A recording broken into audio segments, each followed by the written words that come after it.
une des trois façons que tu ne réussis pas à être payé dans tes calculs, puis que ça ne te paye pas, ben il ne faut pas que tu l'achètes. Je t'explique comment moi j'investis, puis comment que je montre à mes clients. Puis là, les investisseurs qui m'appellent, hein, c'est pas spécial de devenir millionnaire.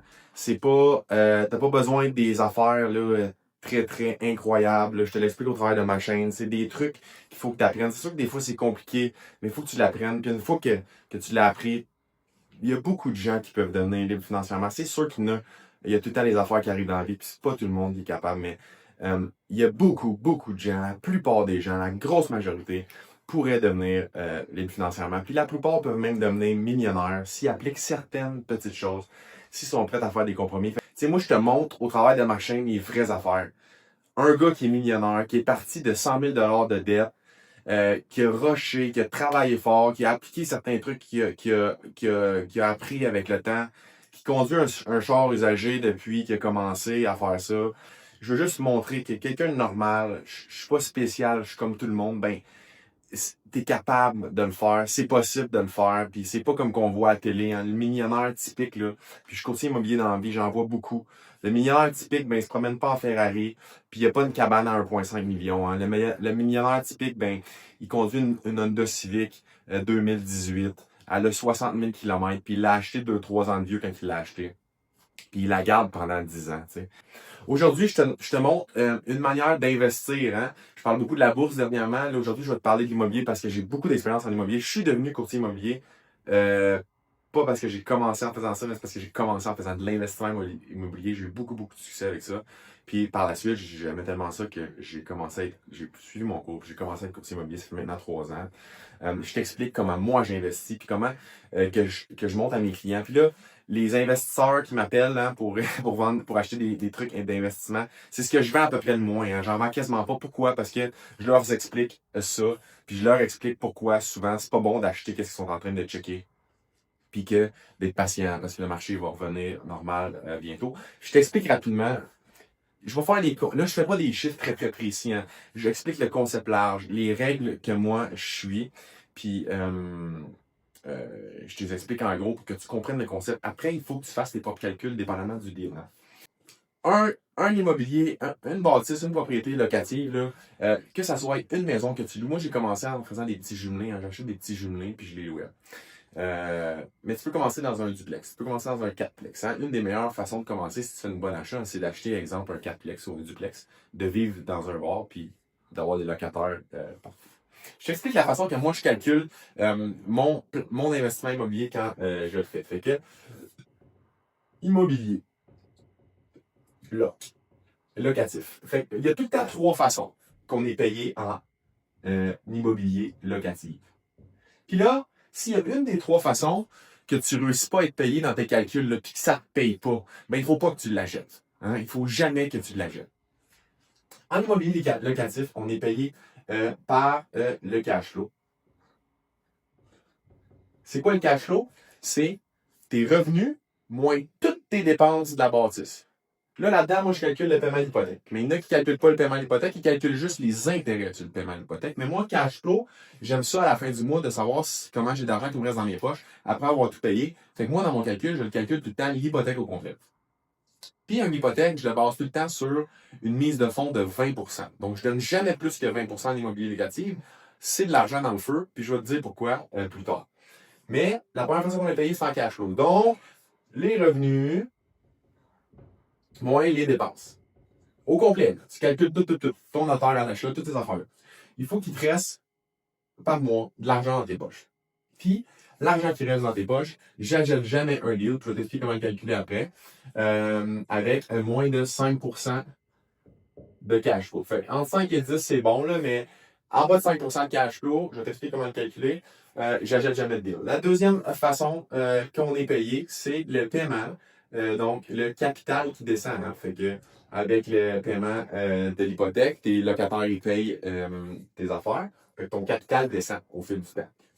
Puis quand tu refinances plus tard, ou si c'est payé, ben ta bâtisse se paye seule. Si tu refinances, ben, tu peux ressortir ce que tu as payé au fil des années, 3, 4 ans, 5 ans après. Ça, j'explique ça dans une autre vidéo, mais pas aujourd'hui. Le troisième point, c'est l'augmentation de valeur de la bâtisse. OK? Il y a beaucoup de gens surtout en ce moment, là, puis surtout dans le COVID, ils ont fait des bons coups, hein, il y en a qui ont fait des bons coups. Très, très risqué, par contre. Bon, ils checkaient pas bien ça. Le point numéro 1 puis le point numéro 2, ils checkaient pas. Ils se basaient là-dessus, hein.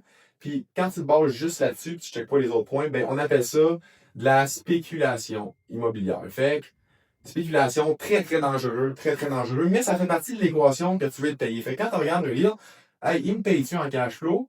Le capital, se paye-tu tout seul? Y a-t-il assez d'argent, hein, pour payer le capital avec les revenus? Puis le paiement d'hypothèque. Puis est-ce que tu penses que il va y avoir une augmentation de valeur dans le temps? Là, il y a une chose que j'ajoute à ça, puis je te mets un petit point comme ça, juste en dessous. L'augmentation de valeur, moi, j'aime ça être payé de ces trois façons-là. Sauf que j'ajoute tout le temps un petit bémol ici. J'aime ça avoir un petit quelque chose de plus quand j'achète, puis j'achète pas sinon si j'ai pas un petit quelque chose Bon, de plus. excuse-moi, j'avais oublié de mettre mon micro. Je viens de le mettre, fait que où est-ce que je t'ai rendu? Je t'ai rendu que moi, j'aime ça tout le temps avoir un petit quelque chose de plus quand que j'investis en immobilier. J'aime ça avoir un ajout de valeur ou quelque chose que je vois qui peut être amélioré dans la bâtisse. Fait que est-ce que la bâtisse, elle a des problèmes? Elle a-t-il des problèmes qu'on peut améliorer? Hein? Parce que où est-ce qu'il y a des problèmes, c'est là que tu as un deal à l'achat.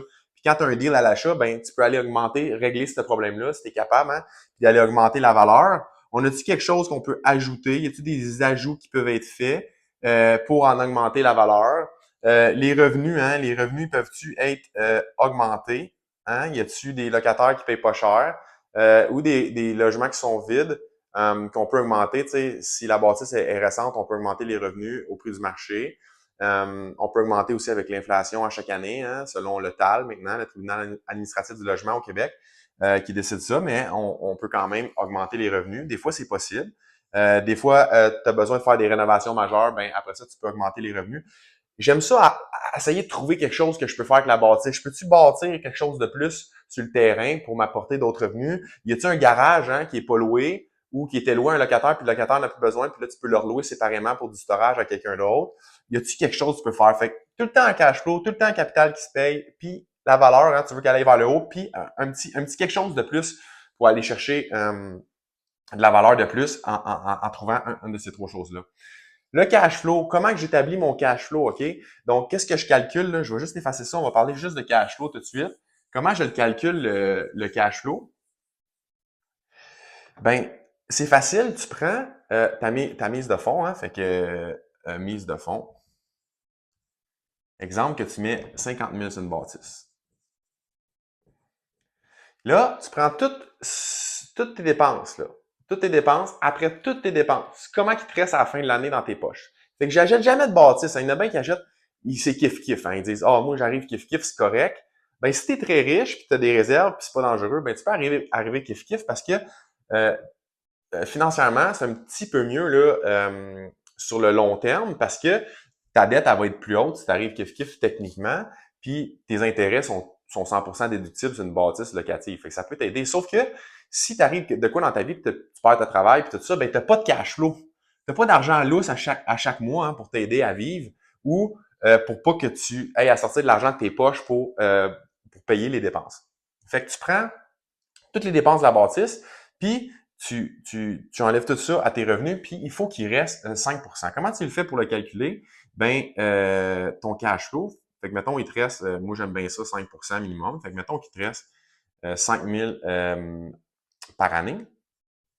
Ben, tu prends ce qui te reste dans tes poches, tu le divises hein, par ta mise de fonds, tu fais fois 100, ça te donne ton pourcentage de comment que tu vas avoir de cash flow à chaque mois. Parce que ton 5 000, il est sur 12 mois, fait que tu le divises par 12 par la suite. Fait que tu prends ce qui te reste, après toutes les dépenses, tout ce que tu peux avoir mis dans la bâtisse, puis tu le divises par tout l'argent que tu as investi dedans. Fait que si tu as investi les frais de notaire, les assurances, toutes ces affaires-là par année hein, que tu as mis au début, ben c'est ton argent. Puis tu divises ça par ça, puis ça te donne, hein, tu fais fois 100 après, puis ça te donne ton pourcentage. Ben ça, moi, je ne vais jamais en bas de 5%. Il y en a beaucoup qui sont même dans le négatif, hein. Puis ils se font pogner culotte à terre, puis après ils revendent à perte, puis là, ben, ils font faillite. Puis là, la bâtisse revient sur le marché avec la banque, hein, puis là, des investisseurs un petit peu plus intelligents, ben, ils vont aller rechercher ces bâtisses-là à rabais. Dernière chose que je voulais parler, ton cash flow, il faut que tu fasses attention parce qu'il y a une variable hein, que tout le monde oublie, ben c'est le terme de ton financement.